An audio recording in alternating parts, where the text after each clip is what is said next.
السلام علیکم ورحمۃ اللہ وبرکاتہ۔ اعوذ باللہ من الشیطان الرجیم، بسم اللہ الرحمن الرحیم۔ رب اشرح لی صدری ویسر لی امری واحلل عقدۃ من لسانی یفقہوا قولی رب زدنی علما اللہم فقہنا فی الدین۔ کیا حال ہے آپ سب کا؟ خیریت سے ہیں؟ چلیں الحمدللہ۔ ہمارا آج کا لیکچر ہے جسمانی صحت کے بارے میں۔ اللہ کی نظر میں پسندیدہ کون ہے؟ سنن ابن ماجہ کی روایت ہے کہ طاقتور مومن اللہ کے نزدیک کمزور مومن سے زیادہ بہتر اور پسندیدہ ہے۔ بھلائی اور خیر ہے تو دونوں میں، لیکن اللہ کی نظر میں طاقتور مومن زیادہ بہتر کیوں ہے؟ کیونکہ طاقتور مومن اپنے وقت، قوت اور صلاحیت سے زیادہ بہتر طور پہ فائدہ اٹھا سکتا ہے، فرائض کی ادائیگی بھی زیادہ بہتر طور پر کر سکتا ہے۔ اللہ تعالیٰ نے جو سب سے بڑی ذمہ داری ہمیں سونپی ہے وہ کون سی ہے؟ امر بالمعروف و نہی عن المنکر کی، اور اس ذمہ داری کو بھی احسن طریقے سے سر انجام دینے کے لیے صحت مند ہونا انتہائی ضروری ہے۔ کچھ ممالک میں صحت کے اصولوں پر خصوصی توجہ دی جاتی ہے، جبکہ ان کی زندگیاں محض دنیا کے گرد گھومتی ہیں، تو پھر اس لحاظ سے بندہ مومن کو صحت اور توانائی کا بہت زیادہ طلبگار ہونا چاہیے، تاکہ اس پر اللہ تعالیٰ نے جو یہ ذمہ داری ڈالی ہے دین کو پھیلانے کی، اسے وہ بخوبی پورا کر سکے۔ سب سے پہلے ہم اس بات کا جائزہ لیتے ہیں کہ جسمانی صحت کے کیا کیا فائدے ہیں اور یہ کیوں ضروری ہے۔ تو زندگی میں مجاہدانہ کارکردگی کے لیے خود کو تیار رکھنا یہ جسمانی صحت کے ساتھ ہی ممکن ہے۔ صحت اگر اچھی ہے تو ہی فرائض اور نوافل کی ادائیگی احسن طریقے سے ہو سکتی ہے، ورنہ پھر عبادات تو ہوں گی لیکن روح سے خالی ہوں گی۔ اسی طرح اللہ تعالیٰ نے عورت پر گھر اور بچوں کی جو بہت بڑی ذمہ داری ڈالی ہے، جس میں گھر کی دیکھ بھال، بچوں کی دینی پرورش اور شوہر کی جائز کاموں میں اطاعت شامل ہے، تو یہ کام بخوبی پورا کرنے کے لیے صحت کا اچھا ہونا ضروری ہے۔ پھر ہی ایک عورت گھر کو اور دین کو ساتھ لے کر چل سکتی ہے، ورنہ اگر گھریلو فرائض میں کمی آ جائے تو دین کا کام کرنا بھی پھر دشوار ہو جاتا ہے، صحیح سے مینج نہیں ہو پاتا۔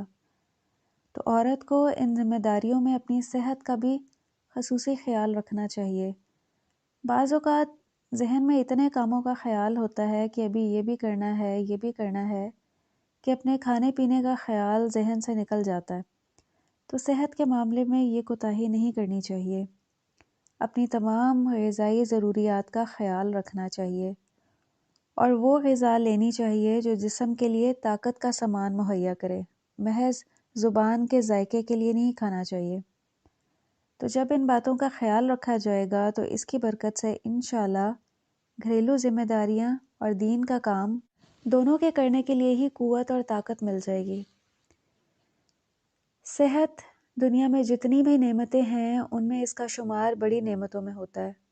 جب تک یہ قائم ہے ہمیں اس کی قدر کا احساس نہیں ہوتا، مگر جیسے ہی یہ ساتھ چھوڑ جائے ہمیں احساس ہوتا ہے کہ یہ ہماری دیگر نعمتوں سے زیادہ قیمتی تھی، کیونکہ ہمارے پاس موجود جتنی بھی نعمتیں ہیں ہم ان سے حقیقی فائدہ اور خوشی صحت کے ساتھ ہی اٹھا سکتے ہیں۔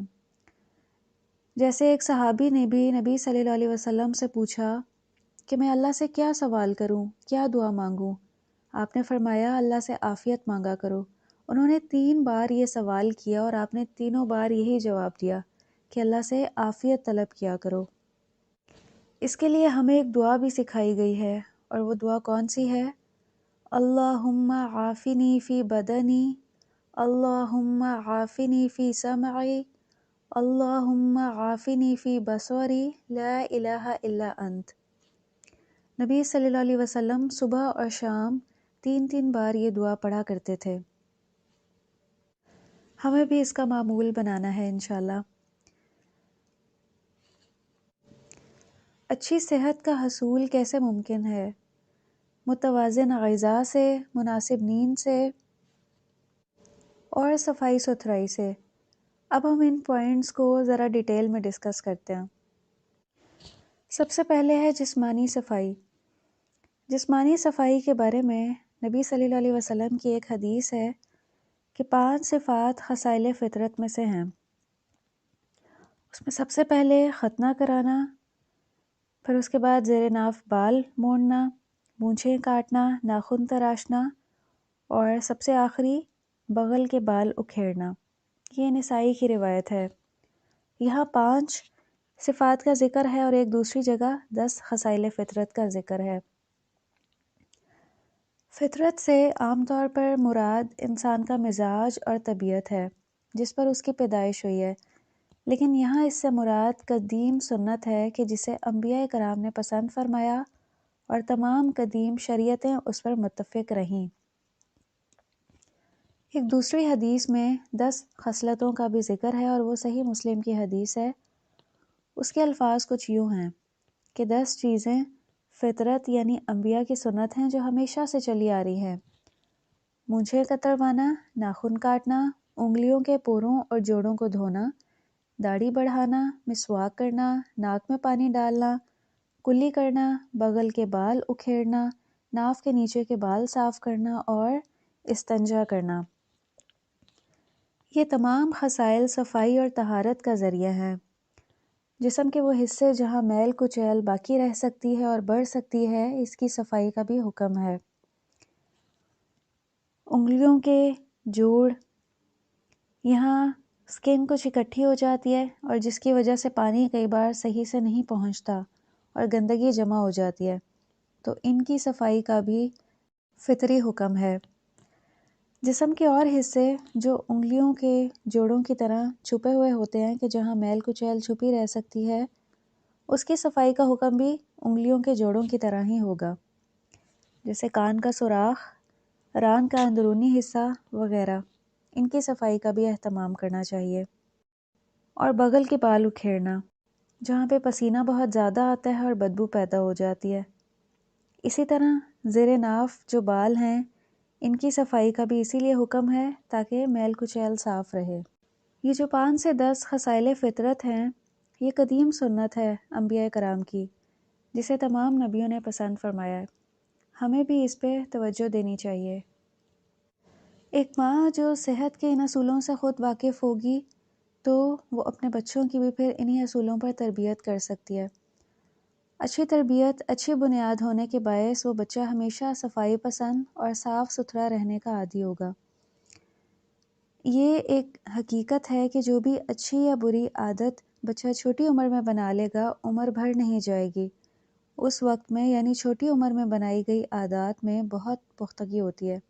تو اس لیے ماں کو چاہیے کہ وہ اپنے بچے کو بول و براز کے بعد طہارت سکھائے، پاکی اور ناپاکی کا کنسیپٹ دے۔ اس سے نہ صرف اس میں صاف ستھرا رہنے کی عادت ہوگی بلکہ وہ بہت سے امراض سے بھی محفوظ رہے گا۔ چھوٹی عمر میں عادات بنانے کے لحاظ سے ایک حدیث ہے کہ نبی صلی اللہ علیہ وسلم نے فرمایا، بچہ فطرت سلیم لے کر پیدا ہوتا ہے، پھر اس کے ماں باپ اسے یہودی یا نصرانی بنا دیتے ہیں۔ اس حدیث میں بچپن کی تربیت کی اہمیت بیان کی گئی ہے کہ ماں باپ ہی ہیں کہ جن کی تربیت کی وجہ سے بچہ کچھ بھی بن سکتا ہے۔ اس لیے ہمیں یہ نہیں سوچنا چاہیے کہ بچہ ابھی بہت چھوٹا ہے، اس کو کچھ نہیں پتہ۔ بچہ اس ایج میں سب کچھ سیکھ جاتا ہے، ہم جو بھی اس کو سکھانا چاہیں۔ جسمانی صفائی کے بعد جو نیکسٹ پوائنٹ ہے وہ ہے مناسب نیند۔ ہم رات سے نہیں بلکہ دن سے اس کا آغاز کرتے ہیں، جس میں شامل ہے قیلولہ۔ قیلولہ سے مراد ہے دوپہر کا سونا، ہلکی سی نیند لینا 10 سے 20 منٹ کے لیے۔ اس کی عادت بنانی چاہیے۔ یہ جسمانی اور ذہنی صحت کی کارکردگی کو بہتر بناتا ہے، لیکن فائدہ اسی ٹائم لمٹ میں سونے کا ہے، 10 سے 20 منٹ بس، اس سے زیادہ نہیں۔ اس سے زیادہ سونا نقصان دہ ہے۔ اس کے بعد آ جاتی ہے رات کی نیند۔ رات کو جلد سونا اور صبح جلد اٹھنا نبی صلی اللہ علیہ وسلم کی سنت ہے اور ہمیں بھی اس سنت کو اپنانا چاہیے۔ اور صبح جلد اٹھنے والے کے لیے نبی صلی اللہ علیہ وسلم نے برکت کی دعا دی ہے کہ اے اللہ میری امت کے لیے صبح سویرے اٹھنے میں برکت رکھ دے۔ اس لیے کوشش کے ساتھ پورے دن کے اوقات مقرر کرنے چاہیے اور صبح سویرے اٹھ کر ہی اپنے کام شروع کر دینے چاہیے۔ ایک سکیجول بنانا چاہیے کہ اتنے بجے سونا ہے، اتنے بجے تہجد ادا کرنی ہے، پھر اس کے بعد اتنے سے اتنے بجے تک علمی مشاغل، اذکار، پھر اس کے بعد اشراق اور چاشت کی نماز، پھر اس کے بعد ناشتہ، گھریلو کام وغیرہ۔ تو یہ تمام چیزیں سیٹ ہونی چاہیے۔ اگر پورے دن کے کاموں کے اوقات مقرر کر لیے جائیں تو زندگی میں بہت برکت محسوس ہوتی ہے۔ شروع میں کچھ مشکل پیش آئے گی، لیکن جب عادت بن جائے گی تو اس کی برکتیں بھی خود بخود ظاہر ہو جائیں گی۔ اور ایک بات یاد رکھیں کہ جو روٹین آپ بنائیں اس پر عمل کرنے کی بھی کوشش کریں، پھر ہی اللہ کی طرف سے برکتوں کا نزول بھی ہوگا، ورنہ خالی باتیں اور پلانز بالکل بھی فائدہ نہیں دیتے جب تک کہ ساتھ عمل نہ ہو۔ اور ایک چیز اور بہت اہم ہے کہ صبح جلدی اٹھنے کے لیے دوپہر کو قیلولہ کرنا اور رات کو جلد سونا ضروری ہے۔ اللہ تعالیٰ نے ہمارے دماغ میں پائنل گلینڈ رکھا ہے۔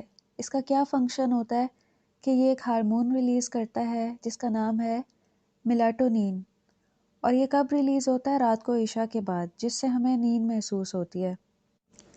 لیکن یہ روشنی میں ٹھیک سے کام نہیں کرتا کیونکہ ایسا لگتا ہے کہ ابھی رات نہیں ہوئی۔ بدقسمتی سے ہم نے اپنی روٹین یہ بنا لی ہے کہ رات بھر جاگتے ہیں اور دن کو سوتے ہیں، سنت کے خلاف جاتے ہیں، تو پھر ہمیں اپنی زندگی میں برکتیں کہاں سے محسوس ہوں؟ تو اس لیے اگر ہم موبائل سکرینز کا استعمال کرتے ہیں سوتے ہوئے تو یہ ہارمون ریلیز نہیں ہوتا۔ بہت سے لوگ شکایت کرتے ہیں کہ رات کو جلد نیند نہیں آتی، اس کی وجہ یہی ہوتی ہے۔ تو رات کو جب بستر پہ لیٹ جائیں تو تمام لائٹس آف کر دینی چاہیے کہ ہم پرسکون نیند سو سکیں۔ رات کو اس لیے بھی جلد سو جانا چاہیے کہ عشاء کے بعد ہمارا جسم اپنی ریپیئرنگ کا کام شروع کرتا ہے۔ دن بھر میں جو کچھ بھی کھایا پیا ہوتا ہے یا کام کرنے سے جو تھکاوٹ محسوس ہوتی ہے، اس کی ریپیئرنگ پھر رات کو ہوتی ہے تاکہ اگلے دن انسان ایکٹیو طور پہ اپنے کام دوبارہ سے شروع کر سکے۔ یہ نیچرل پروسیس ہے اور یہ رات کو ہوتا ہے۔ اگر ہم سوئیں گے نہیں یا دیر سے سوئیں گے تو صبح جسم میں تھکاوٹ محسوس ہوگی۔ اس لیے ہمیں اپنا معمول بنانا ہے کہ ہم رات کو جلد سوئیں۔ سوتے وقت کے کچھ اہم کام کہ جن کا ہمیں اہتمام کرنا چاہیے، جو مددگار ہوں گے صبح جلد اٹھنے میں۔ اس میں سب سے پہلا یہ کہ ہم دیکھتے ہیں کہ نبی صلی اللہ علیہ وسلم کا بستر کیسا تھا، چمڑے کا تھا جس میں کھجور کی چھال بھری ہوئی تھی۔ ایک بار آپ کی ازواج میں سے کسی ایک نے بستر کچھ نرم کر دیا تو آپ نے صبح ناگواری کا اظہار فرمایا کہ بستر کی نرمی نے مجھے تہجد سے روکا ہے، اس لیے بستر اتنا نرم نہیں ہونا چاہیے کہ صبح بیداری بہت مشکل لگے۔ اگلا کام یہ کہ سوتے وقت کے مسنون اذکار کا اہتمام کرنا چاہیے۔ یہ بات یاد رکھیں کہ اگر ہمارا سونا سنت کے مطابق ہوگا تو دن کا آغاز بھی اللہ تعالیٰ سنت کے مطابق کروا دیں گے، اور اگر رات کو ہم سستی دکھائیں گے کہ اچھا سونے سے پہلے وضو کی سنت تو بہت مشکل ہے، تو پھر صبح کو بھی سستی طاری ہوگی اعضاء پر۔ اور اگلا کام کہ بسم اللہ پڑھ کے تمام دروازوں کو بند کرنا چاہیے، کیونکہ شیطان پھر ان دروازوں کو نہیں کھول سکتا، اور استعمال کے برتن بھی ڈھک دینے چاہیے، اور استعمال کی کھانے پینے کی چیزیں بھی ڈھکی ہوئی ہوں، کیونکہ سال میں ایک دن ایک وبا نازل ہوتی ہے جو کھلے ہوئے برتنوں کو متاثر کرتی ہے۔ تہجد کے وقت کی دعائیں، صبح کے مسنون اذکار قریب رکھ کر سونا چاہیے تاکہ صبح ان کو پڑھنے میں دشواری کا سامنا نہ ہو۔ اگر دعاؤں کی بک یا کارڈز دور پڑے ہوئے ہوں گے تو ہو سکتا ہے ہم سے مس ہو جائیں صبح کو پڑھنا۔ نبی صلی اللہ علیہ وسلم کے صبح کو اٹھ کے جو معمول تھا دعائیں پڑھنے کا، تو ہمیں اگر وہ دعائیں یاد نہیں ہیں تو اپنے قریب رکھ کے سونا چاہیے تاکہ صبح اٹھ کے ہم اس سنت پہ عمل کر سکیں۔ اور سب سے آخری کام یہ کہ دائیں کروٹ پہ سونا چاہیے، اور نبی صلی اللہ علیہ وسلم نے پیٹ کے بل سونے کو ناپسند فرمایا ہے۔ جس طرح کھانے پینے کے صحت پر اثرات ہوتے ہیں، ایسے ہی سونے کا انداز بھی انسانی صحت پر اچھے یا برے اثرات مرتب کرتا ہے۔ دائیں کروٹ پر سونے کے 4 فوائد ہیں۔ یہ دل اور معدے کے لیے بہت مفید ہے، اور سانس لینے میں دشواری کا سامنا نہیں ہوتا، اور حاملہ خواتین کے لیے بھی بہت مفید ہے کہ اس طرح سونا ان کے لیے خون کے دورانیے کو بہتر بناتا ہے، اور اس طرح سونے سے دل پر بھی زیادہ زور نہیں پڑتا اور اسے خون کو پمپ کرنے میں زور نہیں لگانا پڑتا، جبکہ منہ کے بل الٹا لیٹنے سے دل اور گردوں پہ برا اثر پڑتا ہے۔ تو اگر کسی کی اس طرح کی عادت ہے تو اس کو یہ عادت ختم کر دینی چاہیے۔ اس سے نیکسٹ پوائنٹ ہے متوازن غذا، جو کہ صحت کے حصول کے لیے بہت ضروری ہے، لیکن اس میں کیا کچھ شامل ہے؟ ایک ہیں اللہ کی بنائی ہوئی چیزیں اور دوسری انسانوں کی بنائی ہوئی۔ کیا فرق ہے؟ کیا دونوں میں کوئی فرق ہے؟ اللہ سبحانہ و تعالی ہمارے خالق ہیں اور مالک ہیں، وہ ہماری تمام ضروریات سے واقف ہیں۔ جو خوراک ہماری جسموں اور ہماری صحت کے لیے ضروری ہے وہ اللہ تعالیٰ نے ہمارے کھانے اور پینے کے لیے پیدا کیے ہیں۔ ان میں سے کچھ چیزیں درختوں پہ اگتی ہیں جیسے پھل وغیرہ، کچھ زمین سے ہمیں حاصل ہوتے ہیں جیسے اناج، سبزیاں، اور کچھ ہمیں جانوروں سے میسر آتی ہیں چیزیں جیسے دودھ ہے اور گوشت ہے۔ یہ خالص چیزیں ہیں، ان میں ملاوٹ نہیں ہے۔ ملاوٹ کن میں ہے؟ جو ہمیں ڈبوں کی شکل میں ملتی ہیں، جو انسانوں نے بنائی ہیں، جن پر لیبل لگا ہوتا ہے مین میڈ کا، اور پروسیسڈ فوڈز جو کہ انڈسٹری میں ایک خاص پروسیس سے گزرنے کے بعد تیار کی جاتی ہیں۔ تو ہمیں تمام غذائیت اور طاقت اس خوراک سے ملتی ہے جو اللہ تعالیٰ نے ہمارے لیے بنائی ہے۔ جتنی بھی پروسیسڈ فوڈز ہیں انہیں جارز اور بوٹلز میں ایئر ٹائٹ کر کے بند کیا جاتا ہے تاکہ وہ بیکٹیریا سے محفوظ رہ سکیں، اور آج کل ان چیزوں کا ٹرینڈ بہت بڑھتا جا رہا ہے اور یہ چیزیں بری طرح صحت کو نقصان پہنچا رہی ہیں۔ بہت زیادہ ان چیزوں کا استعمال بے چینی اور غصے کو جنم دیتا ہے۔ جب ہم نیچرل چیزیں استعمال کرتے ہیں تو ہماری طاقت کا لیول بحال رہتا ہے اور طبیعت کے اندر ایک سکون والی کیفیت محسوس ہوتی ہے۔ تو جب ہم زیادہ پروسیسڈ فوڈز کھائیں گے، انڈسٹری کی بنی ہوئی چیزیں کھائیں گے، تو طبیعت کے اندر بے چینی محسوس کریں گے۔ تو اللہ نے ہمارے جسم کی کچھ ضروریات رکھی ہیں جو روزانہ کے کھانے پینے سے پوری ہوتی ہیں یا ہونی چاہیے، جیسے ہمیں proteins, carbohydrates, fatty acids, vitamins, minerals اور فلوئڈز کی ضرورت ہوتی ہے۔ تو جب یہ چیزیں ہمارے جسم میں پوری نہیں ہوتی تو صحت خراب ہو جاتی ہے۔ تو اگر روزانہ ہماری خوراک کا بیشتر حصہ بند ڈبوں میں بند خوراک ہے تو ہم مختلف بیماریوں کا شکار ہو سکتے ہیں، جن میں آج کل بہت زیادہ جن کا لوگ شکار ہو رہے ہیں وہ ہے موٹاپا، blood pressure, high cholesterol, heart disease, diabetes, ہڈیوں کا کمزور ہو جانا، ڈپریشن، کینسر اور معدے کے السرز وغیرہ۔ سب سے پہلے ہم یہ جاننے کی کوشش کرتے ہیں کہ پروسیسڈ فوڈز کون کون سی ہیں جو آج ہمیں نقصان پہنچا رہی ہیں، جن کا ہم بہت زیادہ استعمال کرتے ہیں۔ اس میں سب سے پہلی شوگری ڈرنکس۔ ہمارے جسم کی جو شوگر کی روزانہ کی ضرورت ہے وہ کتنی ہے؟ 20 گرام ہے، جو بنتے ہیں پورے دن کے تقریباً 5 چمچ۔ یہ ضروری نہیں کہ ہمیں یہ 5 چمچ صرف وائٹ شوگر سے ہی ملتے ہیں، بلکہ جو ہم کھانا کھاتے ہیں، روٹی کھاتے ہیں، اس میں بھی شوگر کی کچھ مقدار ہوتی ہے، تو وہ بھی اس میں شامل ہوگی۔ اگر روزانہ 20 گرام سے زیادہ شوگر لی جائے تو اس سے انسانی جسم کو نقصان پہنچتا ہے۔ میں آپ کو کچھ ایگزامپلس دیتی ہوں۔ پلپی اورنج کی بوٹل کا نیم آپ نے سنا ہوگا، ہمارے بچے بہت شوق سے پیتے ہیں۔ اس میں شوگر کی مقدار کتنی ہوتی ہے؟ 36 گرامز، جو کہ 8 چمچ بنتے ہیں۔ اور اسی طرح 1.5 لیٹر کی جو کوک کی بوٹل ہے اس میں 140 گرام یعنی 33 چمچ شوگر کے ہوتے ہیں، جبکہ ہماری روزانہ کی ضرورت صرف 20 گرام ہے یعنی 5 چمچ۔ اس کی وجہ سے پھر انسان ڈائبٹیز اور شوگر کا شکار ہو جاتا ہے، جو لوگ مستقل اس کے استعمال کے عادی ہوتے ہیں۔ کیونکہ جب ہمارے خون میں شوگر کی مقدار بہت زیادہ بڑھ جائے گی تو کئی بار ہمارا جسم اتنی انسولین نہیں پروڈیوس کر پاتا کہ جو اس بڑھتے ہوئے لیول کو کنٹرول رکھ سکے. تو اس لیے ہمیں ان چیزوں کو بالکل ترک کر دینا ہے. اس کے مقابلے میں ہمیں پانی کا استعمال زیادہ کرنا چاہیے اور نیچرل پھل اور سبزیوں کے جوس استعمال کرنے چاہیے کہ ان میں فائدہ بھی ہے. دوسرے نمبر پہ پیزا ہم کتنے شوق سے کھاتے ہیں اور اپنے بچوں کو بھی کھلاتے ہیں. یہ بھی انسانی صحت کے لیے بہت نقصان دہ ہے. اس میں جو گوشت استعمال کیا جاتا ہے وہ پروسیسڈ ہوتا ہے، جس کی وجہ سے اس میں غذائیت تو برائے نام رہ جاتی ہے. اور میدا جو استعمال ہوتا ہے وہ بظاہر تو بہت خوش ذائقہ ہے اور بہت سی چیزوں میں استعمال ہوتا ہے، لیکن یہ ہماری باڈی میں شوگر کا لیول بہت بڑھا دیتا ہے.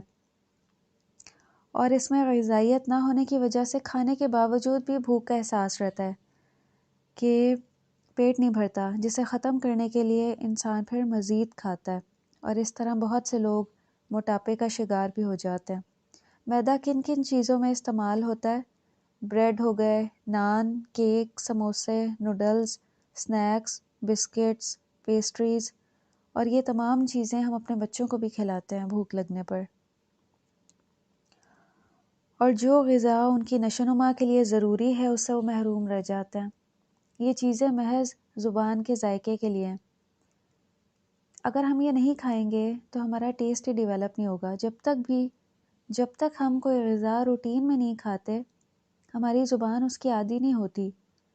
تو جب ہمارے پیش نظر صحت ہوگی تو ہم ضرور ایسی غذاؤں کا معمول بنائیں گے جو ہمیں فائدہ دیں گی. اور یہ سوچ کر بھی اپنی عادت بنانی ہے کہ نبی صلی اللہ علیہ وسلم نے کبھی میدا نہیں کھایا تھا اپنی زندگی میں. تو اگر ہم بھی یہ سوچیں گے کہ یہ آپ کی سنت نہیں ہے تو ہمیں اس کو چھوڑنا آسان ہو جائے گا. اور اصل میں کھانے کی جو چیزیں انسانوں نے بنائی ہیں ہمیں ان کے نقصانات معلوم نہیں ہیں، اس لیے بھی ہم انہیں استعمال کرنے کے حوالے سے بے پرواہ رہتے ہیں. تو ہمیں ان چیزوں کے نقصانات کو بھی مد نظر رکھنا چاہیے تاکہ ہم آسانی سے ان کو ترک کر سکیں. کسی بھی چیز کو، کسی بھی بری عادت کو چھوڑنا کب آسان ہو جاتا ہے؟ جب ہم اس کے نقصانات پہ بھی نظر رکھیں اور ان چیزوں کے فائدوں کو دیکھیں جو اس کے مقابلے میں بہتر ہیں. تو اس طرح وہ بری عادت چھوڑنا آسان ہو جاتا ہے. بریک فاسٹ سیریلز جن کو کارن فلیکس بھی کہا جاتا ہے اور ہم بہت شوق سے کھاتے ہیں. اس میں مختلف فلیورز بھی ہوتے ہیں جو انہوں نے اسپیشلی بچوں کے لیے بنایا ہے. اور ہمیں صبح اٹھ کے کئی بار ناشتہ بنانا بہت مشکل لگتا ہے تو ہم اس آسانی سے تیار ہو جانے والی غذا کا استعمال کرتے ہیں اور اپنے بچوں کو بھی دیتے ہیں. اس میں کچھ ایسے انگریڈینٹس استعمال ہوتے ہیں جو بلڈ میں شوگر کی مقدار کو بہت بڑھا دیتے ہیں اور اس کے مستقل استعمال سے ڈائبٹیز یعنی شوگر کے ہو جانے کا بھی خدشہ ہے. فرائیڈ فوڈز اور اس میں چپس بھی شامل ہیں، برگرز، یہ سب انسانی صحت کو بہت نقصان دے رہے ہیں اور ہماری ینگ جنریشن بری طرح ان کھانوں کی عادی ہوتی جا رہی ہے، جس کی وجہ سے طبیعتوں میں بے چینی، غصہ، چڑچڑاپن اور ڈپریشن پیدا ہو رہا ہے. اس کی وجہ یہی بے اعتدالی ہے کہ محض زبان کے ذائقے کی خاطر انسانی صحت کا زیاں ہو رہا ہے. اور جو پیکٹ چپس ہیں جیسے لیز وغیرہ، اس میں بھی سوڈیم یعنی نمک کی مقدار بہت زیادہ ہوتی ہے اور بہت زیادہ استعمال سے بلڈ پریشر اور کولیسٹرول بڑھ جانے کا ڈر ہوتا ہے. پھر اسی طرح ایک اور چیز جو ہمارے بہت زیادہ استعمال میں ہے، دہی، جو ڈبے میں بند دہی ہوتا ہے، جو بظاہر کھانے میں بہت مزیدار معلوم ہوتا ہے لیکن اس میں شوگر کی مقدار بہت زیادہ ہوتی ہے اور بہت ہی انہیلدی انگریڈینٹس ہوتے ہیں. تو اس لیے گھر کا قدرتی دہی استعمال کرنا چاہیے، ڈبے والا نہیں. آئس کریم، کینڈیز اور کافی ڈرنکس، ان سب میں بھی شوگر کی بہت بھاری مقدار ہوتی ہے. ان تمام چیزوں سے پرہیز کرنا چاہیے. اگر کچھ لوگ بہت زیادہ شوقین ہیں تو گھر میں بنائی جائیں ایسی چیزیں، باہر سے منگوا کر استعمال نہیں کرنی چاہیے، لیکن گھر میں بنانے پر بھی کچھ نہ کچھ اس میں باہر کا استعمال ہو ہی جاتا ہے، اس لیے ایسی غذاؤں سے پرہیز ہی اچھا ہے۔ اس کے مقابلے میں قدرتی غذاؤں کو ترجیح دینی چاہیے کہ ہمارے جسم کا نظام انہی کے لیے بنایا گیا ہے۔ ہمارے جسم میں قدرتی غذاؤں کی طلب اور ضرورت رکھ دی گئی ہے جو اور کسی چیز سے پوری نہیں ہو سکتی، یہاں تک کہ جو سپلیمنٹس یعنی ادویات کا استعمال ہے وہ بھی وقتی ہوتا ہے، جو وقتی طور پہ تو خون اور کیلشیم کی کمی کو دور کر دیتا ہے لیکن مستقل طور پر نہیں۔ صحت مند زندگی کے لیے بیلنس ڈائٹ ضروری ہے، جس میں وہ تمام غذائی اجزاء ہوں جو ہماری جسمانی صحت کے لیے ضروری ہیں۔ 7 ضروری اجزاء ہیں جو روزانہ لینا ضروری ہیں، جس میں پانی شامل ہے، کاربوہائیڈریٹس، پروٹینز، فیٹ، منرلز اور اومیگا 3 فیٹی ایسڈز۔ ان کا پیچھے بھی ذکر کیا، لیکن اب ہم اس کو کچھ تفصیل میں اور کچھ مثالوں کے ساتھ دیکھ لیتے ہیں۔ ایک دن میں پانی کا استعمال ہمیں کتنا کرنا چاہیے؟ تقریباً 7 گلاس۔ اس سے کم پر ہم پانی کی کمی کا شکار ہو سکتے ہیں، تو جب ہم خود پانی استعمال کریں تو اپنے ساتھ بچوں کو بھی پلانا چاہیے، کیونکہ وہ بسا اوقات نہیں بتاتے اس کے بارے میں۔ کاربوہائیڈریٹس یہ ہمیں کہاں سے ملتے ہیں؟ پھلوں اور سبزیوں سے، اور اس کے علاوہ دالیں اور چاول۔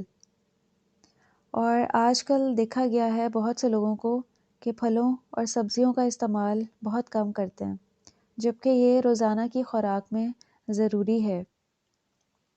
پھر پروٹینز، اس کے استعمال سے ہمارے مسلز مضبوط ہوتے ہیں، تو یہ ہمیں کہاں سے ملتا ہے؟ گوشت سے، انڈے، پھلیاں، مٹر وغیرہ، ان تمام چیزوں میں پروٹینز شامل ہیں۔ پھر ہماری روزانہ کی ضرورت میں ایک ضرورت ہے فیٹ کی، لیکن یہ وہ نہیں جو پروسیسڈ اور بازار کی چیزوں میں استعمال ہوتا ہے، بلکہ اس کے استعمال سے تو دل کے امراض جنم لیتے ہیں۔ قدرتی فیٹ ہمیں ملتا ہے مچھلی کے استعمال سے، اور اس کے علاوہ ڈرائی فروٹ وغیرہ سے۔ اور وائٹامنز، ہمارے جسم کے لیے کون کون سے وائٹامن ضروری ہیں؟ Vitamin A, B, C, D اور ای۔ وائٹامن اے آنکھوں کی صحت کے لیے ضروری ہے، وائٹامن بی خون کی کمی نہیں ہونے دیتا، وائٹامن سی مسلز کو تقویت دیتا ہے، وائٹامن ڈی ہڈیوں کو مضبوط کرتا ہے۔ تو یہ تمام وائٹامنز بھی ہمیں کہاں سے ملتے ہیں؟ پھلوں سے، سبزیوں سے، گوشت، دودھ، دہی، انڈے اور کھجوریں، جو قدرتی غذائیں ہیں۔ تو اللہ تعالیٰ ہمارے خالق و مالک ہیں، ان کے علم میں تھا کہ انسانی صحت کے لیے کون کون سی چیزیں ضروری ہیں، تو ہمارے کھانے کے لیے ہمارے خالق نے وہی پیدا فرمائی تاکہ ہم صحت مند زندگی گزار سکیں۔ جب سے ہم نے ان چیزوں میں کمی کی ہے اور ان چیزوں کا استعمال بڑھا دیا ہے جو انسانی صحت کے لیے ناقص ہیں، تو مختلف امراض کا شکار ہو گئے ہیں ہم۔ یہاں ہم ایک اہم اصول کا ذکر کرتے ہیں کہ جسے صحت کے حصول کے لیے لازمی بنانا چاہیے، اور وہ ہے کلوا واشربوا ولا تسرفوا۔ اس سے کیا مراد ہے کہ انسان احساس بھوک کے بغیر کوئی چیز نہ کھائے، حد سے نہیں بڑھنا چاہیے کھانے پینے میں، اور بلا ضرورت کا کھانا نہیں کھانا چاہیے۔ بلا ضرورت کے کھانے پینے سے کیا ہوتا ہے کہ اس سے معدہ خراب ہوتا ہے، انسان بدہضمی کا شکار ہو سکتا ہے اور صحت و تندرستی کی نعمت سے محروم ہو سکتا ہے۔ انسان کو اپنی تندرستی کا جتنا خیال ہوگا اتنا ہی وہ اپنی ذمہ داریوں کا بھی احساس کرے گا، لیکن اگر یہ احساس ختم ہو جائے اپنی صحت کا، تو پھر بد احتیاطیاں عروج پر ہوں گی اور پھر صحت بھی بگڑ جائے گی۔ ہمیں کتنا کھانا کھانا چاہیے، اس کے لیے نبی صلی اللہ علیہ وسلم کی ایک حدیث ہے کہ 1/3 حصہ کھانا، 1 حصہ پانی اور 1 حصہ سانس کے لیے خالی رکھیں۔ اس طرح سے ہم اپنے کھانے کو ڈیوائڈ کریں۔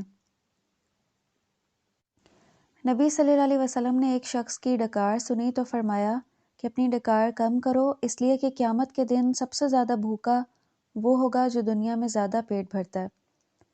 کیا وجہ ہو سکتی ہے کہ وہ زیادہ بھوکا ہوگا؟ کیونکہ آپ نے بھی جائزہ لیا ہوگا کہ جتنا زیادہ سے زیادہ انسان کھاتا ہے تو وہ پھر ایسی ہی طلب بن جاتی ہے، ہر وقت کھانے والی۔ پھر اگر ایک دن اس طرح کھانے کو نہ ملے تو بہت زیادہ بھوک محسوس ہوتی ہے، برداشت کرنا مشکل ہو جاتا ہے، کیونکہ معدے کو اس طرح سے عادت نہیں ڈالی ہوتی بغیر کھانے کے رہنے والی۔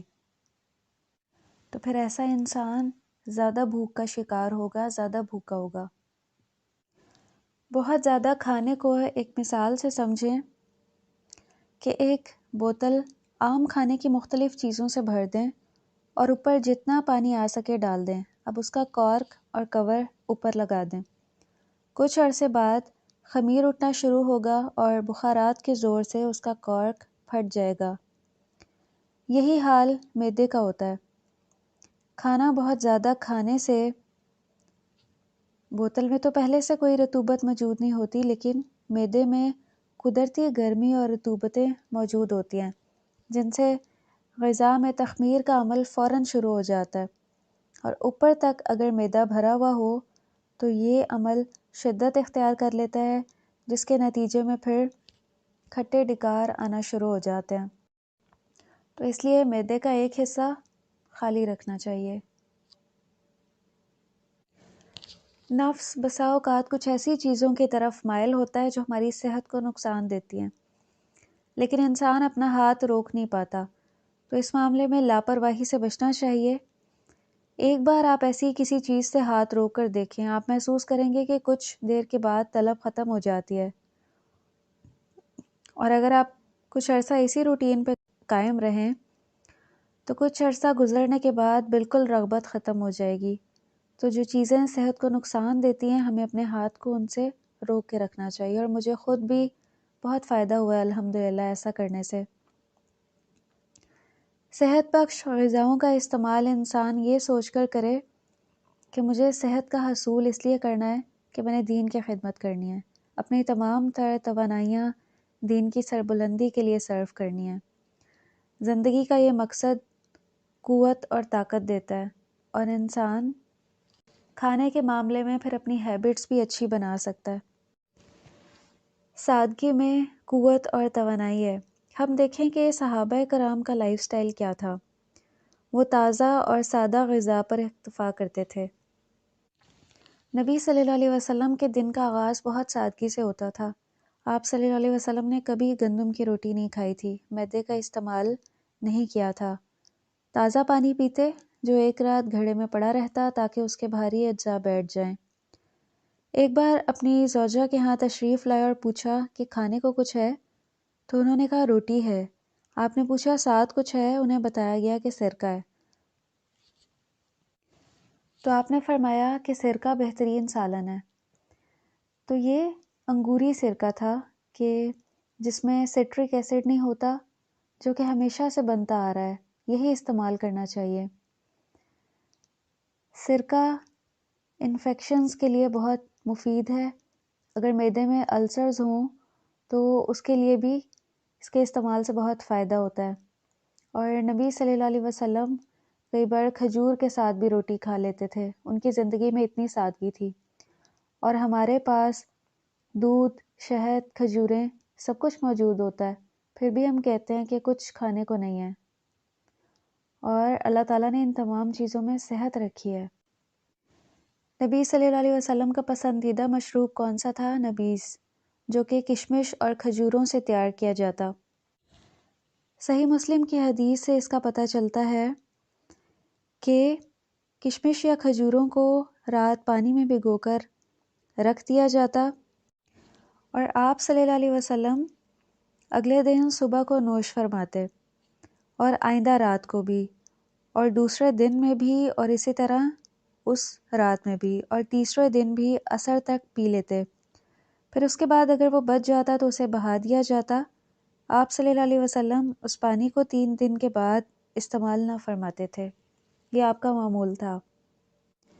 عہد رسالت میں لوگ کھجوروں پر زندگی بسر کرتے تھے۔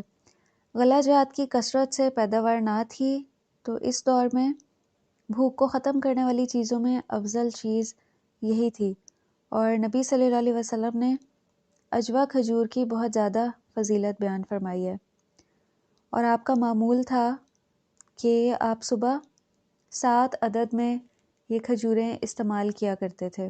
تو ہمیں بھی اس سنت کو اپنانا چاہیے، اور صبح اٹھ کے کھجوروں کا استعمال طاقت کو بحال کرتا ہے، اور ویسے بھی کھجوریں جو ہیں اس سے وائٹامن بی کا حصول ہوتا ہے، خون بنانے میں یہ مدد دیتی ہیں۔ اسی طرح شہد بھی بہترین غذا ہے اور بہت سی بیماریوں کے لیے اس میں شفا ہے۔ قرآن میں بھی اس کی فضیلت آئی ہے، اور یہ پیٹ کی بیماری کے لیے بہت مفید ہے۔ اسی طرح زیتون کے درخت کا پھل اور تیل یہ بھی بہت بابرکت درخت ہے، اور اس میں بھی بہت سے جسمانی فائدے ہیں۔ آخر میں ایک بات یاد رکھیں کہ صرف اچھا کھا لینا اس سے صحت کا حصول نہیں ہوگا، کچھ اور بھی احتیاطیں اور سنتوں پہ عمل کرنا ہوگا، کہ جیسے کھانے سے پہلے اور بعد میں ہاتھ دھونے چاہیے، اور کھانوں کے برتنوں کی صفائی کا بھی خاص اہتمام کرنا چاہیے، خصوصاً رات کو کھانے کے تمام برتن دھونے چاہیے، ایسے پڑے نہیں رہنے دینا چاہیے، ورنہ ان میں بہت سے جراثیم پروان چڑھنے کا خدشہ ہوتا ہے، جو پھر کئی بار کم درجہ حرارت کے پانی سے صاف کرنا ممکن نہیں ہوتا۔ اور آخر میں یہ کہ کھانے پینے کی اشیاء کا احترام کرنا چاہیے۔ بہت سے لوگ اسے کھانوں کو کوڑے دان میں پھینک دیتے ہیں، جبکہ آج کے دور میں بہت سے لوگ کھانا نہ پا کر غذائی قلت یا موت کا شکار ہو جاتے ہیں۔ اس لیے بچے ہوئے کھانے کو ضائع نہیں کرنا چاہیے، کسی ضرورت مند کو دے دینا چاہیے، اسے خراب ہونے سے بچانا چاہیے۔ اس سے انشاءاللہ رزق میں بھی برکت کا حصول ہوگا، اللہ تعالیٰ خوش ہوں گے، اور یہ اللہ کی نعمتوں کی شکر گزاری کا بھی ذریعہ ہے۔